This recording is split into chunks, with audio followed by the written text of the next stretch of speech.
అందరికీ నమస్కారం అండి. జై గురుదేవ్ దత్తాత్రేయాయ నమః. దత్తాత్రేయుని యొక్క స్వరూపానికి అర్థమేమిటో విందాం.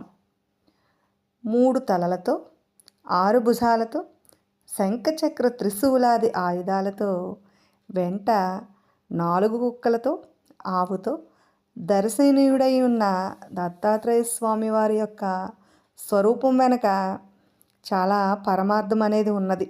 అదేమిటంటే 3 శిరస్సులు, 6 చేతులు, త్రిమూర్తి సంకేతాలు. బ్రహ్మ విష్ణు శివాత్మిక తేజస్వరూపం దత్తస్వరూపం. క్రింద 2 చేతుల్లో ధరించి ఉన్న అక్షమాల కమండలం బ్రహ్మతత్వానికి ప్రతీక.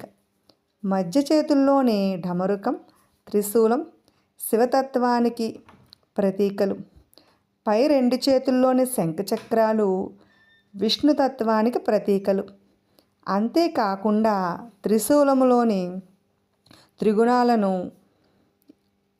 త్రిగుణాల యొక్క అర్థమేమిటంటే మనలోని ఉన్న త్రిగుణాలను నశింపచేసి గుణాతీతుడిగా చేస్తుందని. శంఖం ఓంకారం యొక్క నాదం సృష్టి కార్యాన్ని నిర్వహించి జగత్తును అజ్ఞానము నుండి మేలుకొలుపుతుందని. కమండలం మనసును శుద్ధి చేసుకోమని ప్రబోధిస్తుందని.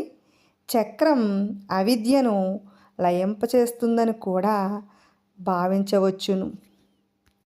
ఆయన వెంట ఉండే గోవు కామదేవునకు సంకేతము. దాని పొదుగు నుంచి చతుర్విధ పురుషార్థాలని క్షీరాన్ని దత్తోపాసకులకు అందిస్తాడని పురాణ యొక్క ప్రతీతి. తనను శరణు వేడిన యమధర్మరాజును గోవుగా తన చెంతను ఉంచుకుని రక్షిస్తున్నాడని, ఆ ధర్మదేవతను 4 పక్కల నుంచి 4 వేదాలు 4 శునకు రూపములతో కాపాడుతూ దత్తస్వామి ఆదేశానువర్తులై ఉన్నారని పురాణోక్తి. ఇదే దత్తాత్రేయుని యొక్క స్వరూపంలోని పరమార్థం.